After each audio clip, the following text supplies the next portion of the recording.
Hola, ¿qué tal, amigas, amigos? Muy buenos días, excelente lunes, inicio de semana para todos. Ya sabe que son las recomendaciones, quédate en casa si puedes hacerlo. Si tienes que ir a trabajar, hazlo. No hay así que diga, pues se tiene que quedar. Algunos podemos, algunos otros no. Mientras los medios de comunicación le dan cobertura a que el presidente Andrés Manuel saludó a la mamá de Joaquín Guzmán Loera, bueno, pues tienen toda la razón, pues fue y la saludó como a cualquier otra persona. Bueno, mientras eso pasa, pocos se dan cuenta de cuál es el comportamiento de los medios de comunicación en la conferencia del sector salud, importante para todos, porque ahí se actualizan los datos y se dan las cifras, las edades, las personas que han fallecido. Pero a los medios chayoteros, comentócratas, les interesa saber por qué no aíslan al presidente AMLO. ¿Cómo no preguntaron eso cuando desaparecieron los 43 de Ayotzinapa? Estudiantes normalistas de la Isidro Burgos, de la Escuela Normal Isidro Burgos. No se dieron cuenta, ¿verdad? La talla. Es Milenio, es Multimedios. Así se comportan en las conferencias de prensa, donde, por cierto, anoche no estuvo el doctor Hugo López-Gatell, pero los doctores les dieron la respuesta adecuada. No se puede perder este trabajo, esta narrativa, porque es parte de esa conferencia y debe quedar claro que sí van a molestar, sí les dan los datos, pero luego no los entienden. Quieren que les den los datos como ellos o ellas digan y quieren explicaciones como que con bolitas y palitos, como si el pueblo mexicano no supiera que los que podemos o los que puedan quedarse en casa debemos hacerlo por solidaridad con toda la sociedad mexicana en su conjunto. Acompáñeme a ver, mire que se pone muy sabroso. Vamos a los hechos y cómo se dieron, vamos a verlo. Ahí está la conferencia de prensa. Ahí tiene usted a las personas que hacen las preguntas, los reporteros están ahí enfrente. Gracias, buenas noches, Paola Betancourt de Multimedios Televisión. Pues ya ayer el subsecretario López-Gatell comentaba que el presidente no se iba a realizar la prueba de COVID-19, esto a pesar de haber estado en contacto el pasado 18 de marzo con el gobernador de Hidalgo, Omar Fayad. Ya dijo que no se realizará la prueba. Sin embargo, de acuerdo a lo que ustedes han comentado y a los protocolos que deben seguirse, el presidente no debería aislarse, no debería llevar a cabo este proceso de aislamiento, justamente porque pues prácticamente es un paciente sospechoso al haber estado en contacto ya con un paciente confirmado, y sin embargo el día de ayer se le veía pues que no respetaba justamente estas medidas de sana distancia al estar en el aeropuerto, tomándose selfies con la gente e incluso no se dejó tomar la temperatura. No debería él aislarse y ser considerado un paciente sospechoso. Y por otra parte también quisiera preguntarles, en Nuevo León la Secretaría de Salud comentó que se realizarían pruebas con plaquetas de personas que ya se han curado, pues para buscar un tratamiento contra COVID-19. ¿Ustedes tienen información al respecto? Y mi tercera pregunta es, el viernes se informó sobre 5 trabajadores del IMSS que fueron confirmados por COVID-19. ¿Este registro ha crecido o hay pacientes sospechosos a raíz de estos 5 casos confirmados de pacientes de médicos del IMSS? Bien, si me permite, Ricardo, rápidamente, el presidente no es un caso sospechoso, no cumple la definición. No sabemos si en el momento que hubo la cercanía entre el gobernador y el gobernador que ha sido positivo a COVID-19 tenía síntomas. Si no tenía síntomas sería poco probable que pudiera, y sobre todo si no hubo acercamiento de 1,5 metros o menos, la posibilidad es baja de que pudiera tener la infección. Y en este momento, mientras no tenga síntomas, por cierto, me parece que hoy le tomaron la temperatura en un aeropuerto, hoy o ayer, y fue una temperatura completamente normal. Sobre el segundo punto de las pruebas, bueno, yo creo que se ha hablado ya mucho sobre las pruebas, ¿no? Hay países que hacen más pruebas que otros. Detectado con la población ese que personas que han estado en contacto con estos médicos. Por favor, 1, 2 y 3 y 4. Blanca Valadez, reportera de Grupo Milenio.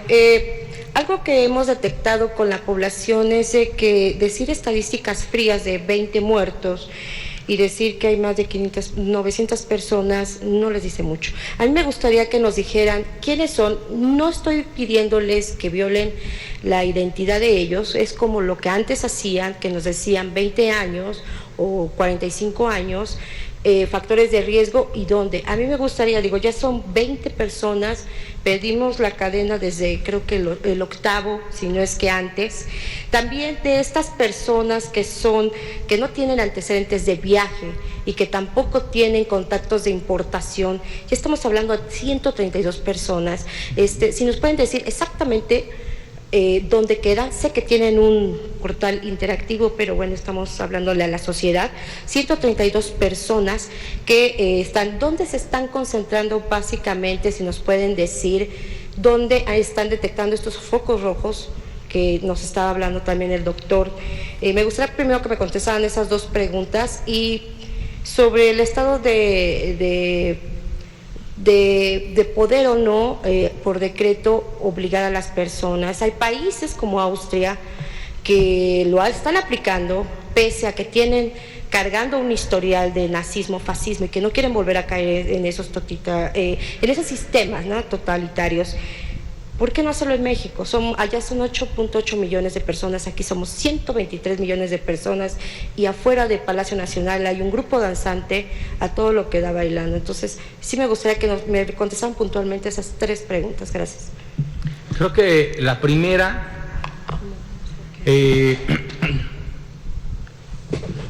las personas a las que no se les identifica con una importación, no es que se pierda el control, no son focos rojos, es la transición de los casos importados, de la importación del escenario o fase 1 al escenario 2 o fase 2, en donde hay dispersión comunitaria y saber si son importados o no ya no importa. Lo que es más, ahorita ya ni siquiera les preguntamos si viajaron a algún lado o no, es transmisión local ya en nuestro país. Y entonces deja de tener importancia el hecho de tener un contacto con el exterior. Pero por lógica tienen que estar ubicados en un lugar más concentrados. Hablaban de las grandes ciudades, ¿no? Si me pueden decir ahorita esos 132, ¿dónde están principalmente localizados? Y sobre las personas que fallecieron, digo, los datos generales, ¿dónde y por qué? O sea, no les estoy pidiendo sus nombres ni su email. Esos datos se tienen. Creo que, perdón, doctor, creo que los estamos dando. La diapositiva número 10 nos dice de qué edad y sexo. La diapositiva 11 nos dice que de los 20 fallecidos, la mitad en arombesos, la mitad vivían con hipertensión, o sea, 10 y 10. El 45 vivían con diabetes. O sea, sí estamos presentando la información. Pero las edades no. No sabemos quiénes son también, ellos. A ver, edades también están presentadas. De 35 a 39 hay 2 personas que lamentablemente fallecieron. De 40 a 44 hay 4 personas. De 45 a 49 hay 1 persona. Están en la diapositiva número 10 que presentamos. Muchísimas gracias, amigos. Pero yo creo que esto es para la gente. O sea, yo puedo sentarme a ver la gráfica. Ajá. Ustedes deben de darle una explicación a la gente. O sea, yo les puedo decir, hay dos. Estas últimas muertes que se registraron, estamos hablando de 4 más con respecto a ayer. ¿Dónde fueron? Porque la Secretaría de Quintana Roo, por ejemplo, salió anunciando desde la semana pasada un deceso que ya no sabemos si está registrado aquí.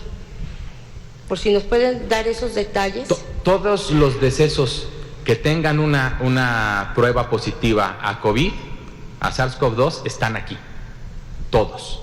Si estas defunciones, como todos los días les hemos explicado, si estas defunciones ocurrieron y se notificaron después del corte que hacemos para esta presentación, aparecerán mañana.